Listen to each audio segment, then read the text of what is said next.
प्रिय मित्रों, CMPC YouTube channel पर आपका स्वागत, अभिनंदन। एक बार हम फिर से इसी मंच पर मिलते हैं। मैंने अभी तक आपको जो बेसिक मैथमेटिक्स है उसके अंदर काफ़ी कंटेंट दे दिया है, खास तौर से रीट को लेकर, जिसके अंदर 30 क्वेश्चन आते हैं, 30 साइंस के और 30 मैथ्स के।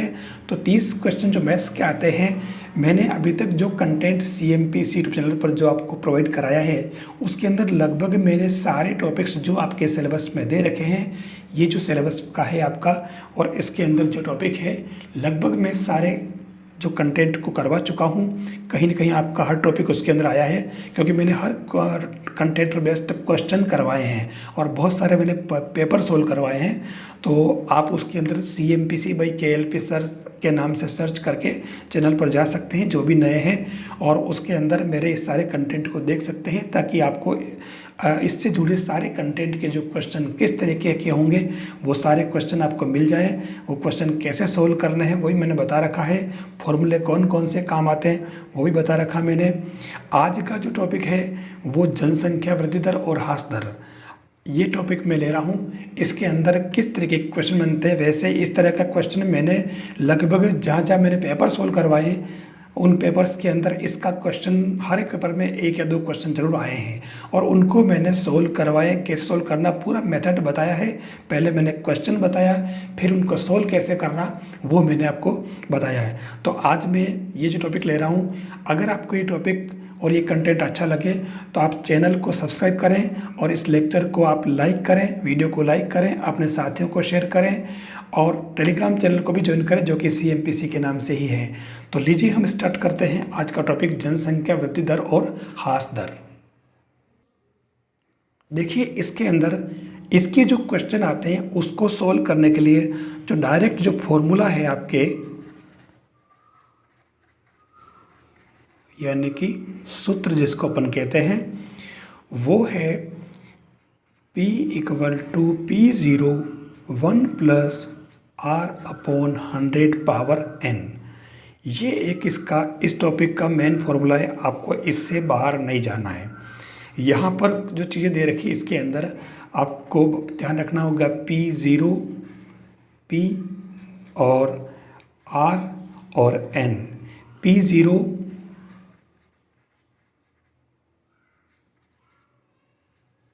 प्रारंभिक जनसंख्या या मान, प्रारंभिक मान भी कह सकते हैं, या प्रारंभिक जनसंख्या, और ये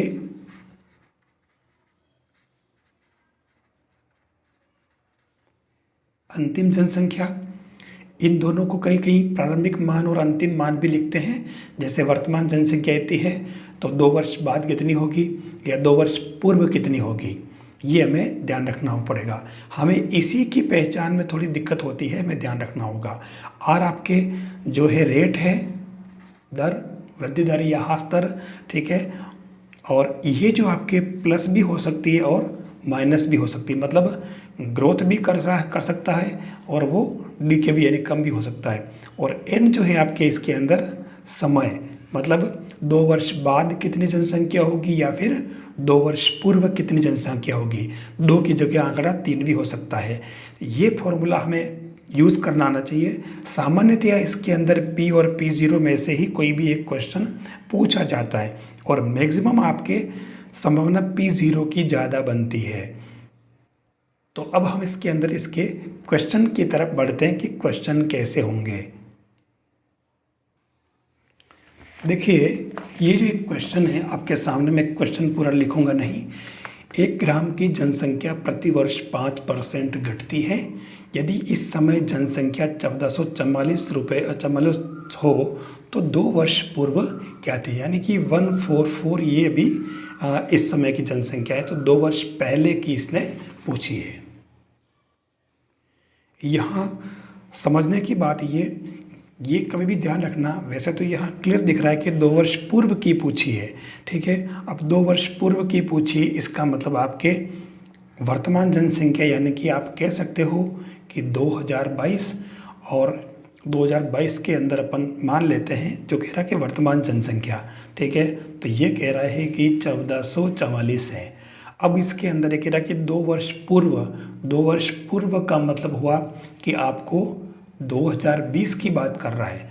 जब ये अगर 2 वर्ष बाद की बात करेगा तो 2024 की बात करेगा।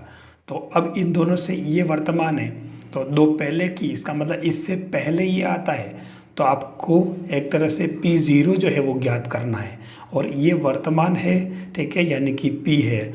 तो अब ये बात समझने की है कि ये P जो दे रखा है वो आपके 1444 है, और 2 वर्ष पूर्व यानी कि P0 आपको ज्ञात करना। वैसे भी लग रहा है कि वर्तमान 2 वर्ष पहले है, तो ये जो आपके क्लियर दिख रहा है कि ये 2 वर्ष पूर्व वाली है, तो ये P0 ही ज्ञात करनी है।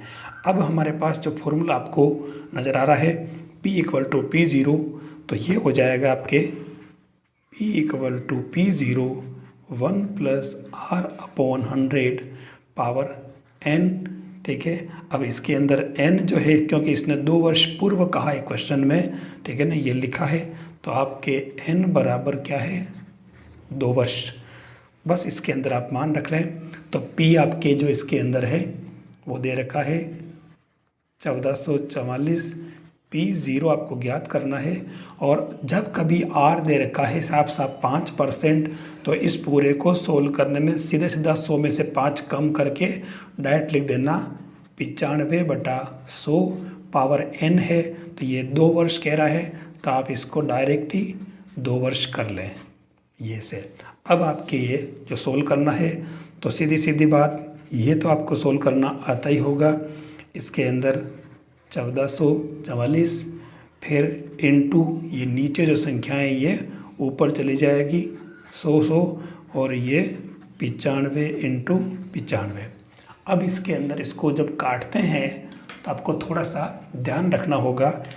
ऐसे संख्याओं में काटने में कैसे पता लगाते हैं, देखिए ये संख्या तो डायरेक्ट पता नहीं चलता कि ये किससे कटेगी, लेकिन हमें इनका पता चल रहा है कि ये 5 से कट रही है और 19 से कट रही है। तो आप तुरंत दिमाग लगाएं कि ये 19 से कट रही है, 5 से 19 बार, 19 से 5 बार, तो आप इसको 19 के से काट दें।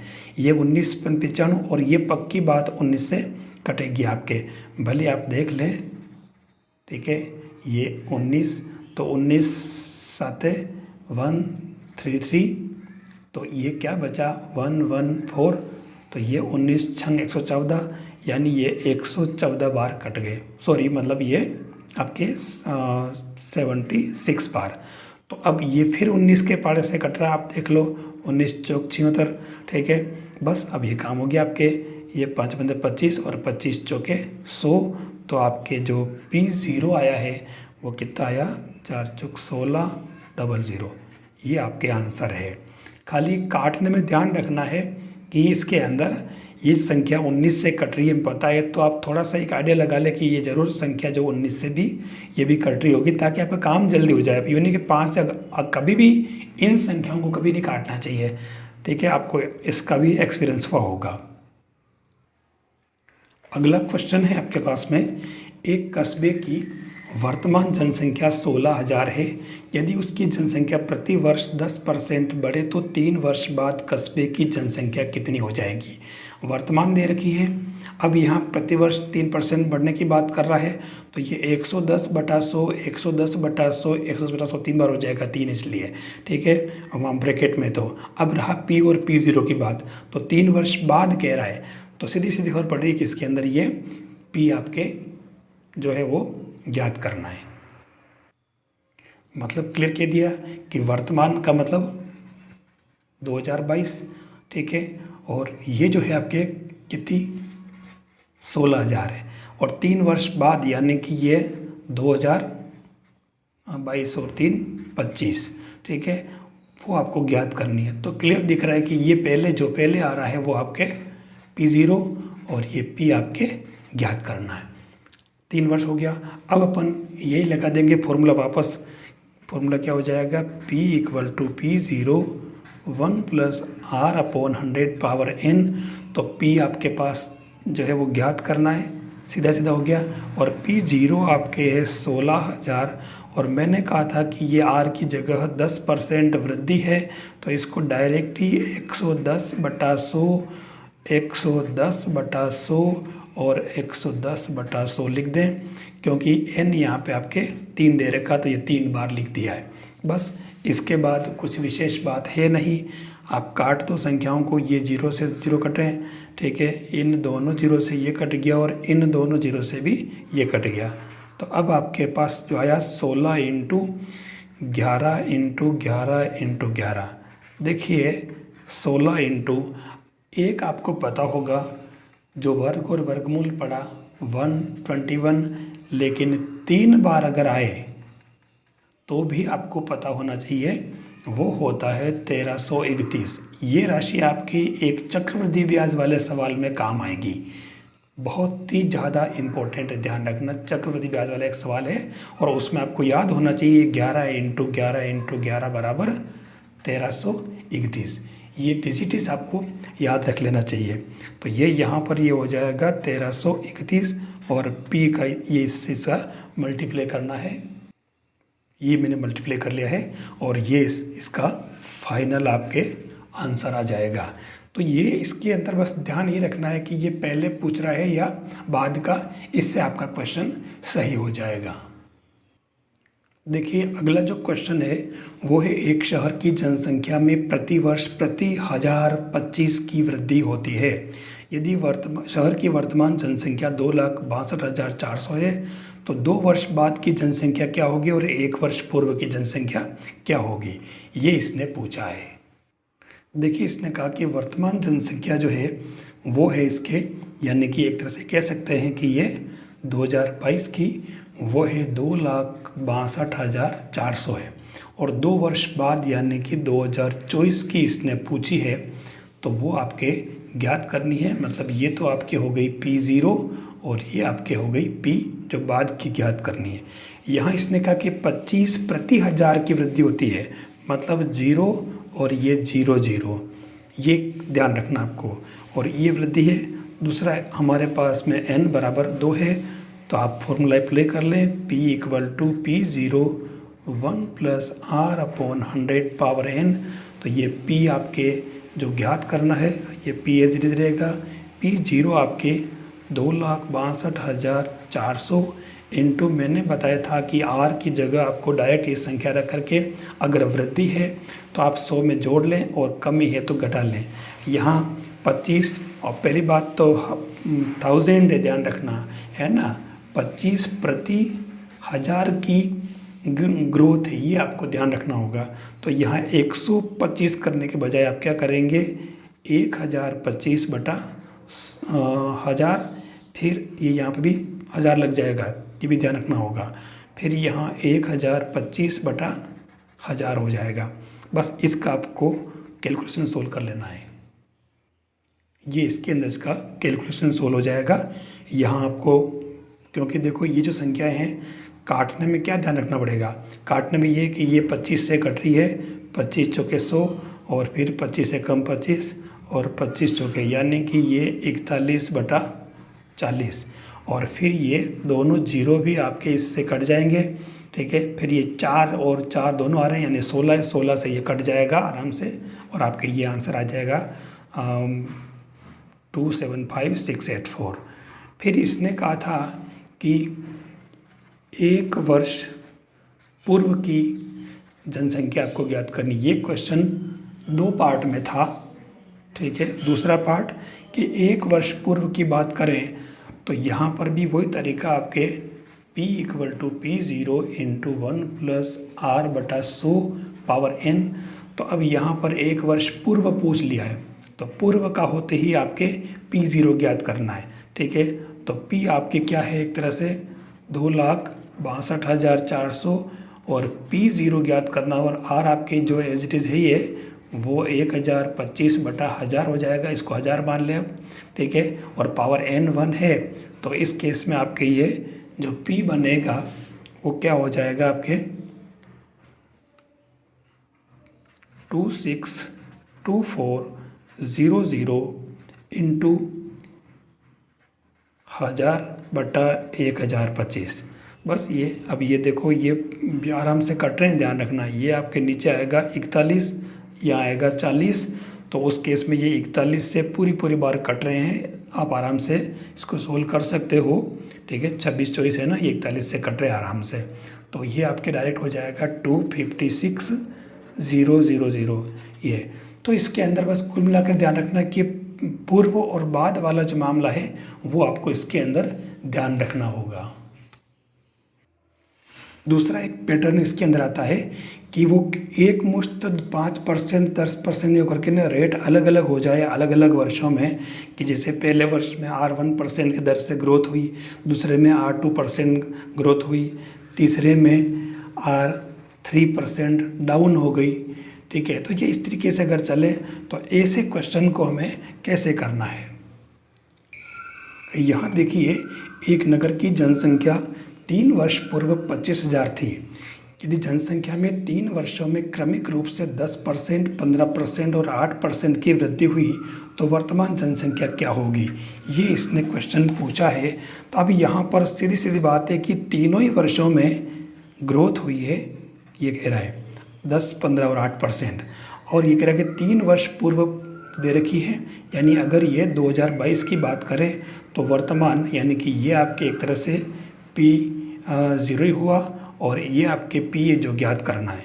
ठीक है, तो अब आप डायरेक्ट फॉर्मूला क्या लगाएंगे, P बराबर ये वाला, इसके अंदर P बराबर P0 यानी कि 25,000, और उसके बाद में ये तीनों जो है वो अलग अलग 10% वृद्धि, तो ये 110/100, 15% वृद्धि 115/100 और 8% वृद्धि 108/100। बस ये इतना सा काम है। आप इन संख्याओं को आराम से काट दें, ये कैंसिल, इन दोनों जीरो से ये और कट जाएगा, ये 25 चौके 100 कट जाएगा, और ये 4 से आराम से कट रहा है, 4 दूनी 8, 2 और 7 चौक 28। तो आपके पास जो बचा है वो 11 इंटू 115 इंटू 27, थोड़ा ये गुणा करना पड़ेगा, इसमें टाइम लगेगा, लेकिन ये गुणा आपको करना ही है, इसमें कहीं दिक्कत नहीं है। तो आंसर आएगा आपके 34,155। ऐसे अलग अलग कराए तो आपको ऐसे करना होगा। बहुत ही फेमस क्वेश्चन है। कुछ क्वेश्चंस ऐसे होते हैं जो लगभग हर टॉपिक से जुड़े, कुछ क्वेश्चन ऐसे सिंपल होते हैं जो कि आपको सब बुक्स के अंदर मिलेंगे और बहुत फेमस हुआ करते हैं। ये क्वेश्चन भी ऐसा ही है। ये कह रहा है एक कस्बे की वर्तमान जनसंख्या 130,910 है। यदि गत वर्षों में क्रमशः 6% की वृद्धि, 5% की कमी, 4% की वृद्धि हुई हो तो 3 वर्ष पूर्व की अनुमानित जनसंख्या ज्ञात कीजिए। मतलब वर्तमान जनसंख्या दे रखी है, अभी आप ये तय नहीं कर सकते कि ये P है या P0, लेकिन ये जरूर तय हो गया कि 6% वृद्धि का मतलब 106/100 हो जाएगा, 5% कमी का मतलब 95/100 हो जाएगा, और 4% वृद्धि का मतलब 104/100 हो जाएगा। सारी संख्याएं आराम से कट जाएगी, आपको टेंशन लेने की जरूरत नहीं है। अब इसका अपन फिगराइज करते हैं। ये आपके वर्तमान जनसंख्या यानी कि 2022 के लिए बोल रहा है, तो 130,910, और 3 वर्ष पूर्व की यानी कि 2019 की निकालनी है। तो 22 और 19 में से पहले ये आता है। वैसे भी P0 आराम से आप बता सकते हो कि पूर्व का पूछा है जो आपको ज्ञात करना है, तो इसको अपन क्या कहेंगे, P। और R1 6% ग्रोथ, R2 5% डिक्रीज और R3 4% ग्रोथ। तो हम फॉर्मूला जो लगाएंगे वो आपके क्या बन जाएगा, ये वाला फॉर्मूला आपके P बराबर P0 1 plus R1/100 1 plus R2/100, यानी इसी का विस्तार कर दिया गया है, जो ओरिजिनल फॉर्मूला हमारा इसी का। तो हम इसके अंदर P की जगह तो लिखेंगे 130,910, और P0 आपको फाइंड करना है। तो ये R1 R2 ये है, तो 6% ग्रोथ यानी कि 106/100, फिर 5% डिक्रीज 95/100, और 4% फिर ग्रोथ, तो ये 104/100। ये आपके पास हो जाएगा। अब आपके इसके अंदर ये जो P0 बनेगा वो आपके ये बनेगा 130,910, और ये 100 जो है सारे ऊपर आ जाएंगे आपके, और नीचे ये 106,95,104 आ जाएगा। देखिए, अब इन संख्याओं को काटने के लिए हम क्या करते हैं। सबसे ख़ास बात इसके अंदर कि आप अगर इनको देखें, मैंने क्या कहा आपको कि आपको जो ध्यान रखना है इसके अंदर, ये 0 वालों को पहले कभी नहीं काटना चाहिए, क्योंकि ये संख्या एक ऐसी दे रखी है जो ज़रूर इन तीनों में से किसी न किसी संख्या का गुणक है। फिर भी आपको डायरेक्ट पता नहीं चले तो आप कैसे क्या करेंगे, इसके अंदर आपको इनमें से पता लगाना है कि ये संख्याएं किससे कट रही है। सीधी सीधी बात करें, ये आपकी 19 से कट रही है, पक्की बात, तो ये 5 बार काट दिया। अब ये संख्या 19 से आपके आराम से कट रही है, भले आप देख लें। 19 छंग 114, और ये आपके कितना बच रहा, 10 में से 4 गए 6, और ये यहाँ पर 1 बच जाएगा। ये आप यहाँ पर 9 उतार लें तो ये फिर जो कर देखो 190 से जस्ट पहले हैं, मतलब 19 9 171 होता है ना। 19 × 9 171, तो ये 19 8 हो जाएगा 152, तो ये 8 152, 9 में से 2 गए आपके 7, और 6 में से 5 गया 1 7, और अब आपको आगे क्या उतारना, ये 1, तो देख लीजिए आपकी संख्या कट गई 19 9 171, और ये आपका 0 यहाँ बैठ जाएगा। तो मैंने कहा था आपकी ये संख्या पूरी की पूरी आपके कट रही है आराम से। फिर आपको क्या करना है, ये जो संख्या है ये आपके देखो 13 के पारे से कट रही है। 13 5 65 13 18 104 है ना, ये 8 बार, तो ये भी आपको कहने की बात ही नहीं है, 13 से कट रही है। आप देख लें 8 9 0 13, तो ये हो जाएगा 13 65, 8 में से 5 गए 3 9 13 39, तो देख लीजिए ये कितनी बार 530 बार कट गई है, ठीक है आराम से। अब ध्यान से अगर देखो तो ये 53 दूनी 106 और 53 1, यानी कि 0 लग गया। अब आपके पास संख्याएं खाली ये बच गई, अब तो कोई दिक्कत नहीं है, ये दोनों मिल करके तो इस 10 को उड़ा दिया। अब आपको इनको खाली सोल्व करना है, तो ये 4 से आराम से कट रहे हैं। ये आपके P0 जो आएगा ये आ जाएगा 125 और 0 0 0, ये इसके आंसर हो जाएंगे। तो ऐसी बड़ी संख्याएं देख करके आपको डरने की जरूरत नहीं है, आपको अंदर से स्टार्ट कैसे करना वो ध्यान रखना पड़ेगा। पहले ही हमें दिमाग चलना चाहिए कि हमें इनको किससे काटना है। तो ये जो संख्याएं जिनसे कट रही थी उन संख्याओं को लेकर हमें ये करना पड़ेगा, ताकि आपका क्वेश्चन आराम से सोल्व हो जाए और संख्या कट जाए। अच्छा, इस बीच एक बात बताना चाहूँगा, जनसंख्या वृद्धि दर और ह्रास दर के सवाल इस तरीके के होंगे, लेकिन जो चक्रवृद्धि ब्याज है आपको पता होगा उसका जो फॉर्मूला होता है वो होता है P बराबर P01 प्लस R/100। यहाँ वहाँ P पॉपुलेशन था, यहाँ P जो है प्रिंसिपल वैल्यू है, मूलधन जो कहते हैं, और ये पावर n यहाँ समय हो जाएगा। ये वही फॉर्मूला है, लेकिन चक्रवृद्धि ब्याज के अंदर इसको ऐसे लिखा जाता है। तो चक्रवृद्धि ब्याज के सवाल भी ऐसे ही होते हैं, ये खाली -0 होता है, और एक जो होता है वो आपके चक्रवृद्धि मिश्र धन। और जनरली सवाल जो बनते हैं वो इसी पर बनते हैं, और वो होता है P = P01 plus R/100 power n। तो ये फॉर्मूला सेम बिल्कुल आपके जनसंख्या वृद्धि दर और उसकी तरह ही है।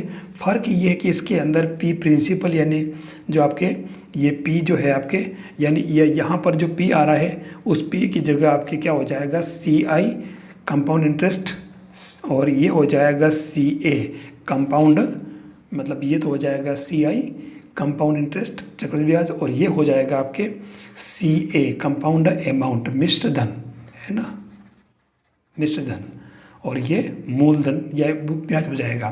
तो ध्यान से देखिए, तो ये जो फॉर्मूला है कंपाउंड इंटरेस्ट का और कंपाउंड अमाउंट का, तो ये मिश्र धन का जो फॉर्मूला है वो पूरा यूं का यूं आपके किससे, इससे मैच कर रहा है, वृद्धि दर और ह्रास दर वाले से।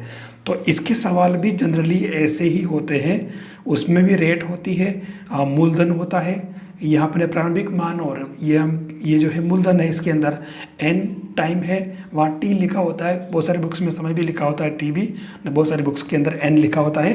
तो इसके सवाल भी सेम आपके इसी फॉर्मूले की तरह ही होंगे। तो आपको किसी का भी सवाल आए तो आपको करना आ जाए, आपको ये ध्यान रखना होगा। अगर आपको ये लेक्चर अच्छा लगा हो तो आप इसको लाइक करें, वीडियो को लाइक ज़रूर करें, अपने साथियों को भी शेयर करें और टेलीग्राम चैनल को भी ज्वाइन करें, CMPC यूट्यूब चैनल को भी आप सब्सक्राइब करें, ताकि आपको इसका जो भी लगातार जो भी नया आपको मिलेगा वो सब कंटिन्यू नोटिफिकेशन आता रहे और आप अपने एग्ज़ाम के लिए कुछ अच्छा कर सकें। थैंक्स।